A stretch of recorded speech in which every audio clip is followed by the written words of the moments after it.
The war in Ukraine has been raging on for more than 2.5 years now, with little end in sight. But just a few weeks ago, in the 895th day after Russia launched its initial full-scale invasion of the country, the Ukrainians did something that is completely changing the course of this entire conflict. Because on the 6th of August 2024, it was the Ukrainian army that flipped the script of this war by launching their own invasion of Russia, shifting themselves into the role of the invading army for once after fighting for years on the defensive on their own territory. Early that morning, after weeks to months of quietly preparing and concentrating their forces, the Ukrainian army began crossing the border from Ukraine's Sumy province into Russia's Kursk province, in a major surprise attack that, as up to this video's writing, met little resistance. Since then, as many as 15,000 Ukrainian soldiers and hundreds of armored vehicles have invaded Russia's Kursk province, and they've punched roughly 20 miles deep and 40 miles wide into the country in only the first 10 days of the attack,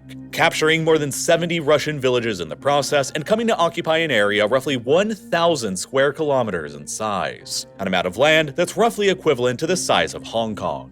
And while that might not initially sound like very much, that is a lightning-fast advancement compared to what's been happening elsewhere in the war over the past 2 years of attritional trench warfare in the east. For context, in only the first 10 days of their offensive in the Kursk province, the Ukrainians ended up capturing about as much land from Russia as the Russians have captured from Ukraine this entire year to date since the start of January over the past nearly 9 months of warfare, at enormous costs in both lives and machinery, which is all rapidly evolving into a major embarrassment for the Kremlin. Already, nearly 200,000 Russian civilians have been given mandatory evacuation orders to leave their homes for safety further behind the front, while the border provinces of both Kursk and Belgorod have each declared federal emergencies in light of the attack, and as many as 2,000 Russian soldiers have already been captured as prisoners of war and taken back across the border to Ukraine. This major Ukrainian attack into Kursk is very historically significant for many reasons, but to only name a few, it is the biggest armed invasion of foreign troops into Russia since the Second World War, while it is also the first time in history that a nuclear weapons-armed state has suffered a major hostile invasion of its sovereign territory, which is testing the very limits of what we understand about escalation in modern 21st century warfare.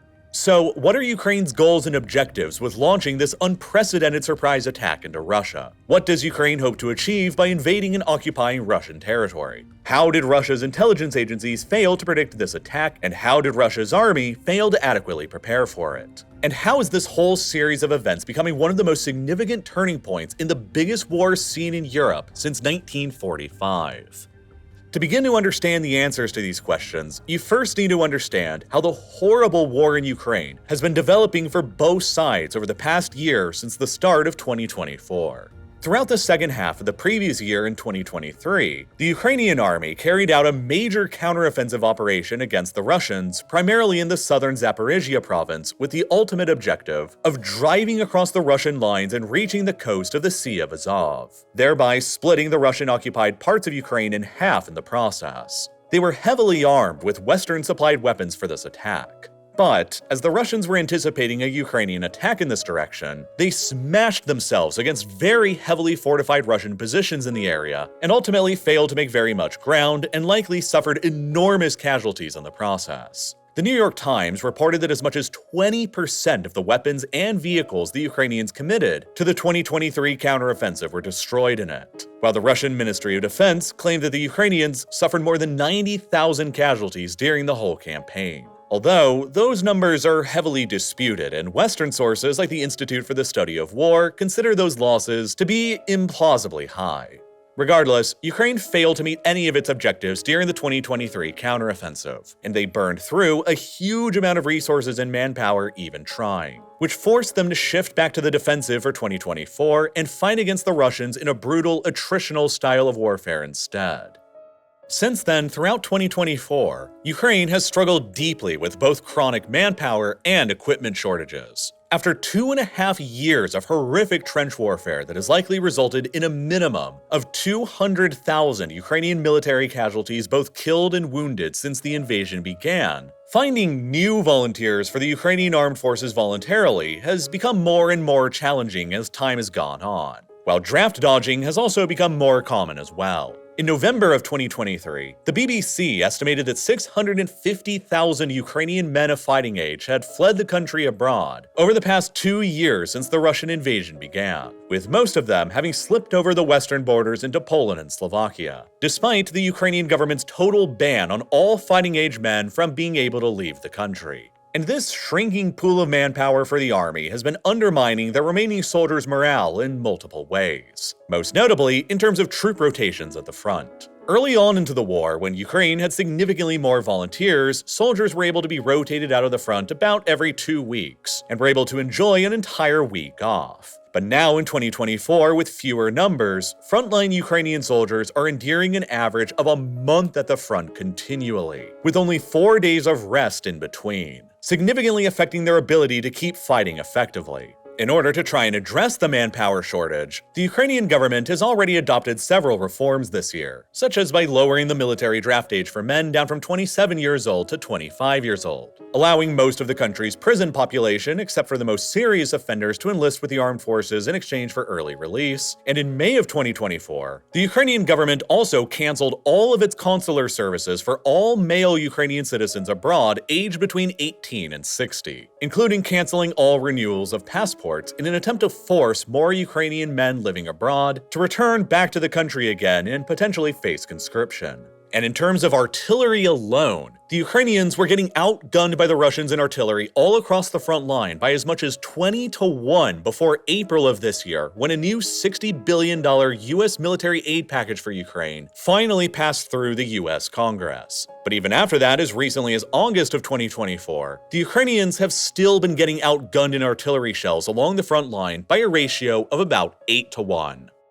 These manpower and supply issues for Ukraine, on top of the failure of their 2023 counteroffensive, shifted the momentum of the war in the eyes of many back over to the Russians again across 2024. And since the start of the year, the Russians have managed to continually make slow but steady and methodical gains across the Eastern Front with their superior advantages in both firepower and manpower. Since the start of the year, the Russians have thrown hundreds of thousands of their soldiers against the Ukrainian defenses in the Donetsk province in the east, and they've gained nearly 1,200 square kilometers of territory in the process, including the significant capture of Avdiivka that was accomplished in February of 2024, a major suburb of the city of Donetsk that had a pre-war population of 31,000 people. Since then, the Russians have methodically advanced at enormous cost across an axis in the Donetsk province towards the towns of Chasiv Yar, Kostiantynivka, Toretsk, and New York in the north, and towards the highly strategic town of Pokrovsk in the center. With a pre-war population of around 60,000 residents, Pokrovsk is a major town and a highly important logistical center for the Ukrainian army, as it sits precisely on the Highway T-054, which links several other currently Ukrainian-held cities in Donetsk like Kostiantynivka and Chasiv Yar, and Kramatorsk and Slavyansk further to the north. As it currently stands as of mid to late August 2024 when I made this video, the Russian army has punched to being within only 13 kilometers of Pokrovsk, and if they succeed in capturing it, it will sever one of Ukraine's primary highways that they use to supply their forces in Kostiantynivka and Chasiv Yar. And then, if the Russians are able to capture those undersupplied towns next, their path will become fully opened to advance on the major cities of Kramatorsk and Slavyansk in the north next, which are the final 2 major cities in the Donetsk province that continue to remain under Ukrainian control outside of Russian occupation,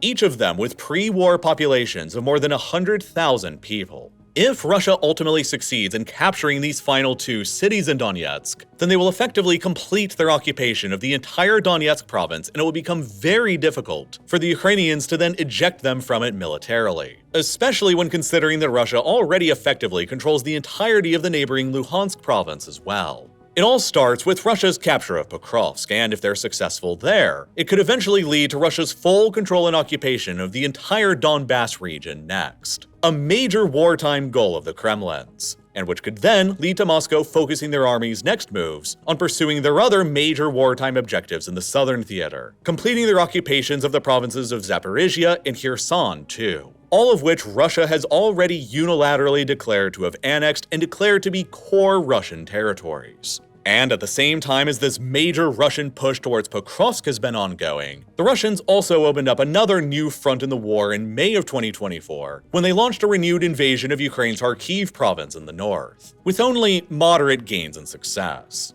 And as a result of all of these huge Russian offensives in 2024, the scale of the fighting that's been going on throughout Ukraine this year has been at its most intense level of the entire war, especially across this summer, even more so than at the beginning of the invasion in early 2022. Russian casualties alone along the front line are estimated by Western sources to have been more than 1,000 soldiers lost per day on average since May of this year, a rate of losses that is comparable to some of the most ferocious combat seen during the Second World War. By comparison, American forces during the brutal Battle of Okinawa against the Japanese in 1945, the bloodiest and fiercest battle fought during the entirety of the Pacific theater of the war, suffered only around 600 casualties per day in combat on the island, which implies that the current state of the war going on in the east of Ukraine is bloodier and more ferocious than even that terrible battle was for the Americans. It is truly World War levels of combat that hasn't been seen in Europe in more than 80 years. And the fighting has been so brutal here that you can now clearly see the scar across eastern Ukraine from space that marks the current position of the front line.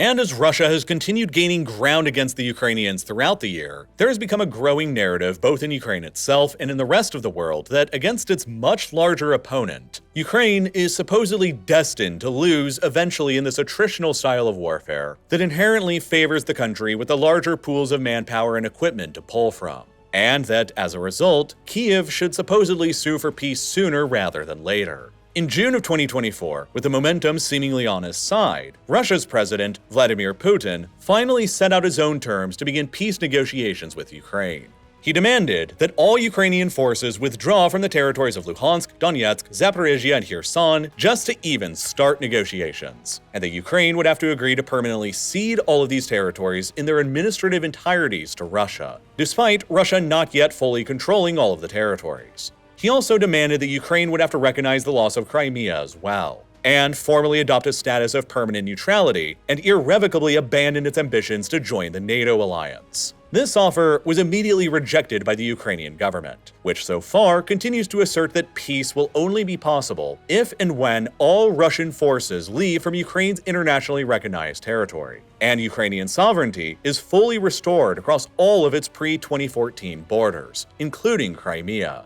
But that doesn't mean that international pressure on Ukraine to begin making concessions to Russia hasn't been growing.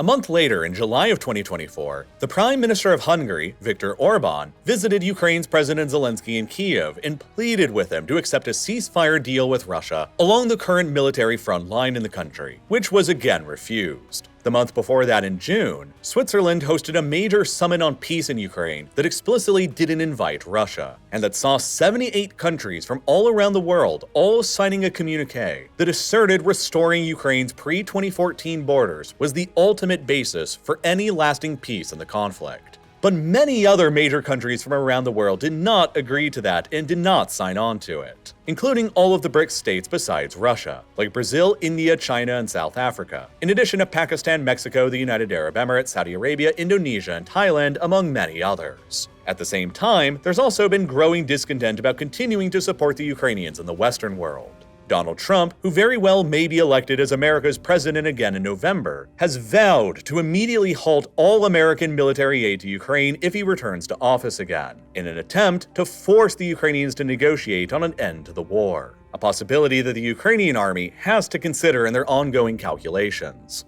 And at the same time, as the war has raged on in Ukraine for the past 2.5 years now without an end in sight, and as the casualties and burdens of the war have continued mounting, war wariness within Ukrainian society has also naturally increased. When the Russian invasion began in early 2022, polling data from the Kyiv Institute of Sociology found that an overwhelming 82% of Ukrainians flatly rejected any consideration that the country should ever surrender any of their territory to Russia in exchange for peace, which remained more or less consistent for the next year and a half through October of 2023. But after the failures of the 2023 counteroffensive and the grinding attritional war in the east that has taken place since then, the numbers of Ukrainians saying that they would consider surrendering territory in exchange for peace have increased dramatically, to as high as nearly a third of the Ukrainian population by the time of May 2024. And because of all of this pressure building both within and outside of Ukraine to surrender land to Russia in exchange for peace, and after slowly losing ground all throughout the year to Russia in the east, the Ukrainian military leadership likely calculated that they needed to throw down the dice and gamble with a bold attack somewhere to shift this prevailing narrative, boost their own morale, and to try and reverse their fortunes.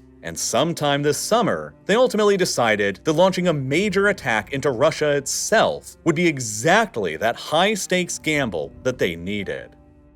Over the past few years, the Ukrainians have launched a few cross-border raids into Russia, but they were always exactly that, raids. Like the ones launched in May of 2023 and in March of 2024 into Russia's Belgorod province, by only a few hundred fighters each time in pro-Ukrainian militia organizations rather than professional Ukrainian army soldiers, that both times only made small territorial gains and attacks before escaping back over across the border again. A big Ukrainian attack into Russian territory with the objective of hanging on to that territory had never been attempted. But as the Ukrainian military planners began scanning around their frontiers over this past summer, they noticed a major vulnerability. This is a map of current Russian military fortifications that have been built up throughout the front line in Ukraine in the south and the east, and along the northern Russo-Ukrainian border stretching into Belarus. This map is sourced from data that's been collected by Brady Afric, an American analyst who maps out Russia's defenses on his website. Russia's fortifications along the front line within Ukraine in the south and the east are strong because they're multi-layered lines of trenches, minefields, and anti-tank defenses that were strong enough to block Ukraine's counteroffensive operation here in 2023.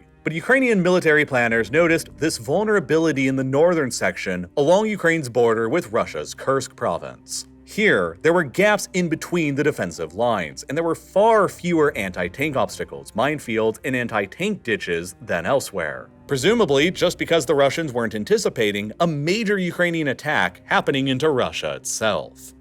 So for months over the summer, the Ukrainians began quietly redeploying troops and equipment from across the country into their northern Sumy province under the pretense of training and picking up new equipment, and slowly built up mass there for an attack into Russia's more lightly defended Kursk province in the process. And even though this buildup of forces was being done in total secrecy, the higher Ukrainian troop concentrations in Sumy still didn't exactly go unnoticed by the Russians. After the Ukrainian assault took place in August, Andrei Gurylyov, a member of Russia's parliament and a former high-ranking Russian military officer, claimed that a report had been submitted to the Russian military authorities around a month beforehand that read, quote, "Forces had been detected and that intelligence indicated preparations for an attack," end quote. Nonetheless, as Ukrainian troop movements through the Sumy province towards the active front lines in Kharkiv and the Donbass were pretty common, Russian intelligence appears to have failed to have ever capitalized on that report and to have anticipated an attack coming from this direction.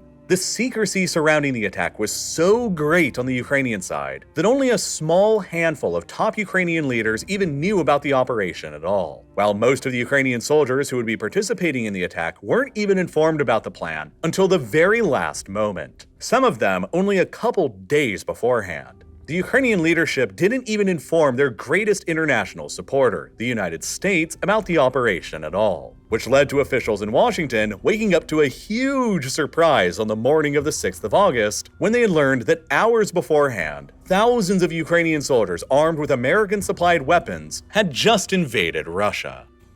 And now, weeks later, the Second Battle of Kursk rages on atop of the very same battlefield that was fought over between the Germans and the Soviets in that titanic Battle of Kursk in 1943. And just like how that World War II-era battle here proved to be a decisive turning point during that war, so too could this Second Battle of Kursk in the ongoing Russo-Ukrainian War. And while Ukraine's ultimate military objectives related to this offensive into Kursk are still fairly secretive, we have a lot of room to speculate. Early on into the attack, there was a lot of speculation that one of Ukraine's primary military objectives was going to be the capture of the small town of Sudzha located just across the border, because Sudzha strategically contains a gas transfer station that's the only operational entry point for Russian natural gas flowing through their Brotherhood pipeline to customers in Europe. Control over Sudzha therefore enables the Ukrainians to effectively control the flow of gas through the Brotherhood pipeline to Europe. But the Ukrainians aren't really incentivized to interrupt that flow of gas very much. Russia continues to pay Ukraine transmission fees for the gas that moves through the pipeline even during wartime. So them taking over Sudzha and shutting off the taps would also shut down a major revenue source for them as well. So that alone doesn't quite explain their advance in this direction. Another much speculated on Ukrainian military objective here would be for them to advance about 60 kilometers or 37 miles deep into Russia towards the Kursk nuclear power plant, which is one of the top 3 biggest nuclear power plants in Russia today and one of the top 4 biggest producers of electricity in the entire country. If the Ukrainians were hypothetically able to advance far enough to seize control over it, they could end up using it as diplomatic leverage against the Russians for their own occupation of the Ukrainian Zaporizhzhia nuclear power plant, the largest nuclear power plant in the whole of Europe that's been occupied by Russian forces since the opening days of the invasion for the past 2.5 years now. If Ukraine seized control over Russia's nuclear power plant in Kursk, they might be able to try and trade it during ceasefire negotiations for their own nuclear power plant in Zaporizhzhia back.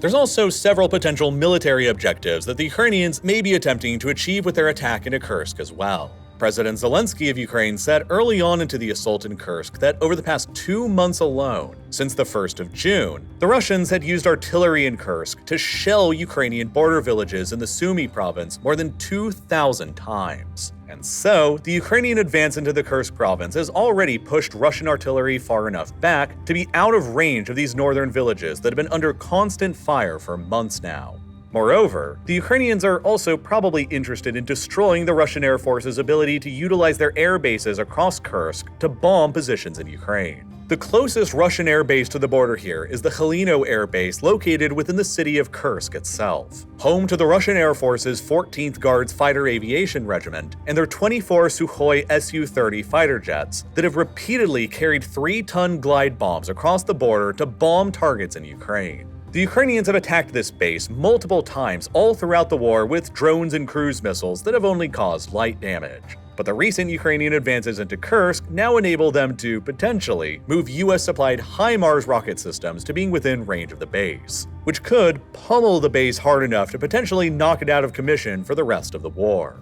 But at the same time, Ukraine has precious few HIMARS systems available to spare, and it's unclear if they would ever risk them by moving them into occupied Russian territory where they would be at a greater risk of getting themselves destroyed.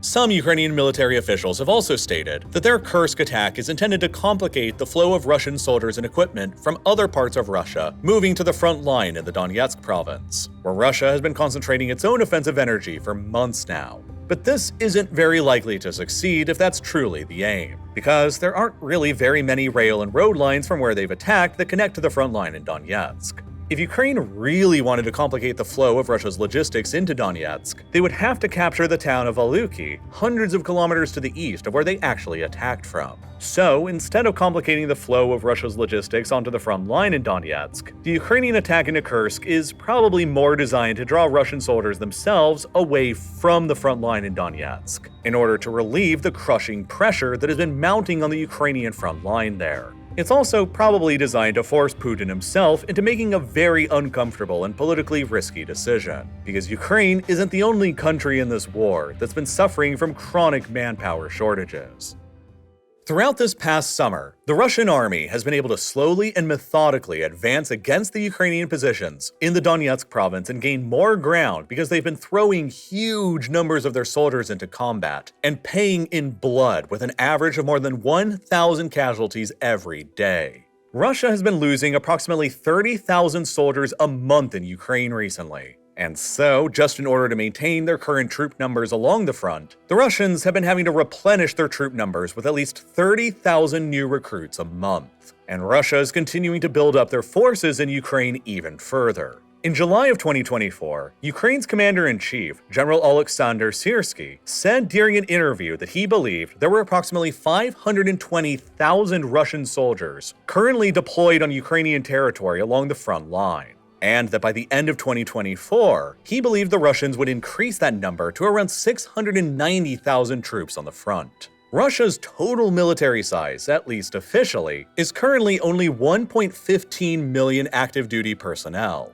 which means that around half of the entire Russian military's active duty manpower is currently deployed to the front in Ukraine, leaving little room left over for their ability to respond and react to other crises developing in other theaters, like Ukraine's surprise incursion into the Kursk province. In order to continue sustaining their objectives in Ukraine and the pace of their attacks, the Russian military has announced plans to expand the personnel in their armed forces up to 1.5 million, or by another 350,000 or so troops, while Bloomberg's Economics Russia economist Alex Isakov has suggested that Russia will need to recruit around 500,000 more people into their armed forces over the next 12 months just in order to sustain their current levels of attrition and maintain their current tempo of heavy attacks.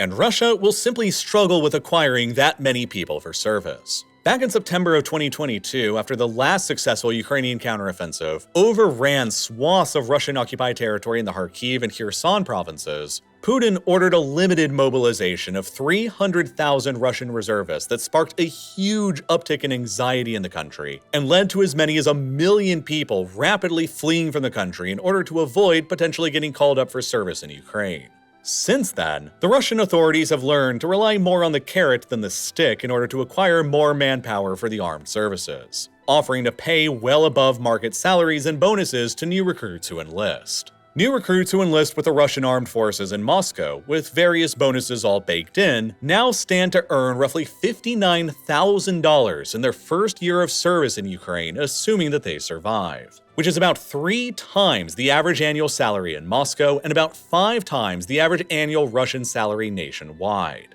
For a poor Russian peasant from the backcountry somewhere with little other prospects, gaining 5 years' worth of income in only 1 year in Ukraine can be a highly tempting offer, which is so far how the Kremlin has continued maintaining a steady stream of about 30,000 new recruits a month to replenish their ranks in Ukraine for a while now. But as the war continues dragging on and as the casualties have mounted to as many as 500,000 Russian soldiers killed and wounded in total since the invasion began now, the payments and incentives to attract new soldiers are having to get higher and higher, and they may soon reach a point of becoming fiscally implausible. In order to gain the 500,000 new recruits that may be required for the Russian army over the next 12 months, carrots and payments alone will probably not be enough. And so, Russia will probably have to revert back to using the stick again and call up another politically unpopular round of mobilization.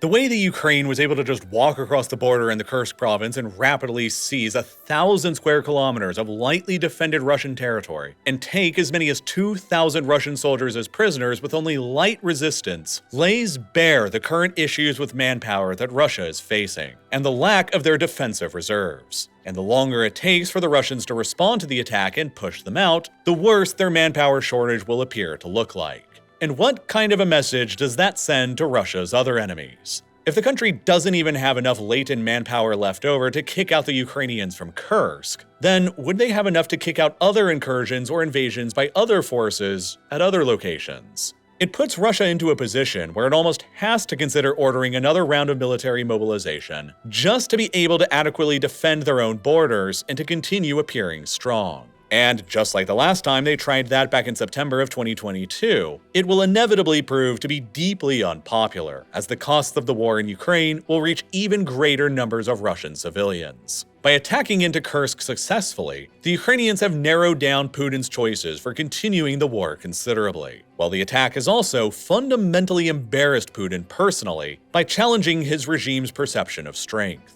The attack shows that the war's consequences are not only limited to Ukraine, and they can be expanded beyond Ukraine's borders to affect thousands or even hundreds of thousands of Russians too. Nearly 200,000 Russian civilians have been given evacuation orders since the Kursk invasion began, and the whole operation also fundamentally undermines both Putin's and Orban's peace proposals that they each suggested only a few months ago.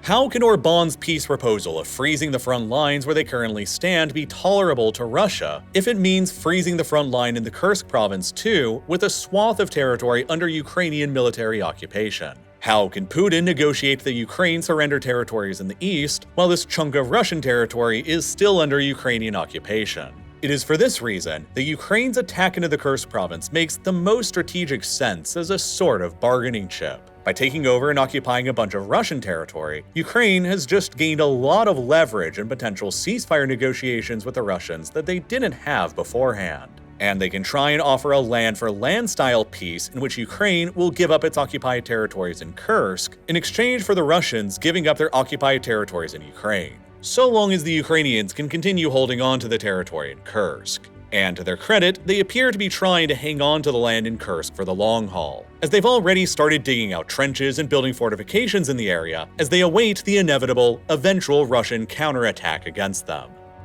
The attack into Kursk and their seizure of about as much land in a couple of weeks as Russia had taken throughout the entire year has also completely shifted the narrative of this entire war, by showing that Russia does not, in fact, hold all of the cards when going into a negotiation. And the attack has showed Ukraine's military supporters in the Western world that even after the failure of their counteroffensive in 2023, the Ukrainians are still determined to continue fighting and are capable of actually winning and achieving breakthroughs if given the right equipment. There's previously been quite a lot of debate within the US, the UK, and Germany about where exactly Russia's red lines are in the Ukraine conflict that could trigger an uncontrollable escalation towards World War III and global nuclear Armageddon. Because the West doesn't want to get itself involved in a direct shooting war with Russia, the West has been extremely cautious with providing Ukraine with certain powerful military equipment, like long-range missiles and fighter jets, out of this deep fear of military escalation with Russia. Another one of these much fretted about red lines in the Ukraine conflict for years has been Ukrainian troops marching across the border and attacking and occupying sovereign Russian territory with Western-supplied weapons. But now that that supposed red line has been crossed by the Ukrainians and a major assault and occupation of Russian territory did not, in fact, lead to a nuclear escalation, Ukraine has demonstrated that Russia's supposed red lines are fewer than many expected. And they will use that example to make the case clear that other supposed Kremlin red lines can be crossed as well, such as the West supplying Ukraine with longer-range missiles and fighter jets that can help them fight more effectively. And perhaps most importantly, the Ukrainians needed to give their own soldiers and people a major morale boost after the past year plus of significant setbacks they've been forced to endure. From the failure of their counteroffensive in 2023, to the steady loss of territory in the Donbass to the Russians, to their mounting casualties on the front line, and to the frequent Russian bombings of Ukrainian cities and civilian targets across the country, such as the huge missile attack that Russia launched all across Ukraine in July, that included missile strikes on the Okhmadit Children's Hospital in central Kyiv, the largest children's hospital in the country that terrorized countless Ukrainian children and their families. Ukraine's soldiers and civilians both needed a victory somewhere to help keep themselves going in the fight, and to give them any sense of hope that all of the horrors of 21st century warfare that they've been enduring for years will not be for nothing.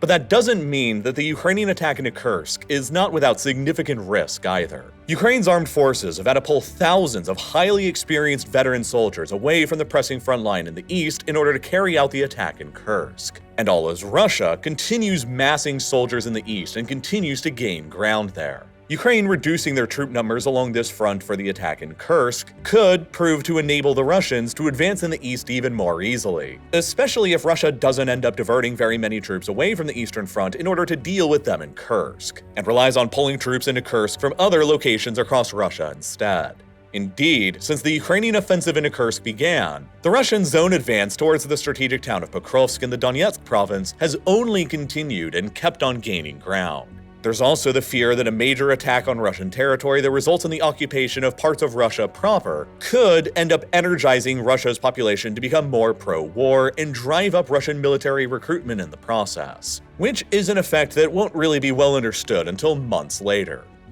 And then there's also the risk that Ukraine's forces in Kursk could end up becoming too aggressive and advance too deeply into Russian territory and extend their own supply lines from the border too far in the process, which could end up stalling their advance out and leaving their soldiers there undersupplied, which could then open them up to a major Russian counterattack. If the Russians end up smashing the Ukrainian advance in Kursk in a major military action that drives them all back over the border again with high casualties, all as the Russians simultaneously continue their steady advance on the eastern front, then the psychological blow dealt to the Ukrainians and their Western supporters will be enormous. And it would then become widely interpreted that diverting so many experienced soldiers from the eastern front was a grave mistake. In order to avoid that possible outcome once the Russians inevitably start deploying more capable troops to Kursk, Ukraine really has only three options going forward with their attack here. they could try to continue advancing more aggressively in order to take over more territory and expand their leverage and bargaining position in the process. But that approach will risk them overextending their supply lines and eventually getting themselves smashed in the process. So it's the highest risk, highest reward option they could choose. The lower risk choice would be to fall back to more defensible positions in Kursk and dig themselves in and prepare for the Russian counterattack, trying to hang on to a small gain in Kursk that they could still use as leverage and still show to the outside world as evidence of their success. The second option right now appears to be the most realistic approach that the Ukrainians will actually attempt, while the final, lowest risk option that they could do would be to basically pull back across the border into Ukraine in a controlled, orderly fashion and preserve as many troops, vehicles, and supplies as possible in the process for a potential major counteroffensive operation again next year in 2025, showing that they can still surprise and hit Russia hard and undermining the narrative of their supposedly inevitable defeat in the process. It's ultimately all a huge gamble for the Ukrainians to have taken, but after the way the war has progressed over the past year, they didn't really have very many choices to consider. Regardless if the Ukrainians can hang on to their gains in Kursk or not, this has been a decisive moment in the war and one of the most historically significant events to have happened in European history this century. Now, there's a lot of data that goes into producing these kinds of videos. Whether it's showing the scale of the territory Ukraine has seized in Kursk to the area of Hong Kong, visually showing how much territory in eastern Ukraine that Russia has taken since the start of the year, or showing why the Ukrainian town of Pokrovsk is such a strategically important place for the Russians and Ukrainians to control in this war, the ability to actually visualize raw data like this instead of just reading about it in text format is exactly what makes learning about these kinds of things so fascinating to me. And it's why the Exploring Data Visually course is one of my favorite courses that I've ever taken with this video's sponsor, Brilliant.org. Brilliant.org helps you learn by actually doing. They don't just give you a mountain of text and expect you to remember everything you just read. They use interactive exercises to teach you the intuitive principles, then build these principles upon each other so that you can genuinely understand complex subjects like data visualization and analysis, statistics, computer science, astrophysics, or tons of others. They really know how to teach for results, which is why Brilliant.org is perfect for the kind of person who wants to learn because they love learning, not because they're being forced to. And best of all, with their mobile app and smaller bite-sized course chunks, it's really possible to fit learning on Brilliant.org into any schedule, no matter how busy your day-to-day activities are. So, if you're the type of person who loves learning new things, you can try out everything Brilliant.org has to offer for free for a full 30 days by clicking the button here on your screen right now, or by visiting Brilliant.org/reallifelore, or by clicking the link down below in the description. And best of all, you'll also get 20% off of an annual premium subscription with Brilliant.org when you do so. It's also a great way to help support my channel, and as always, thank you so much for watching.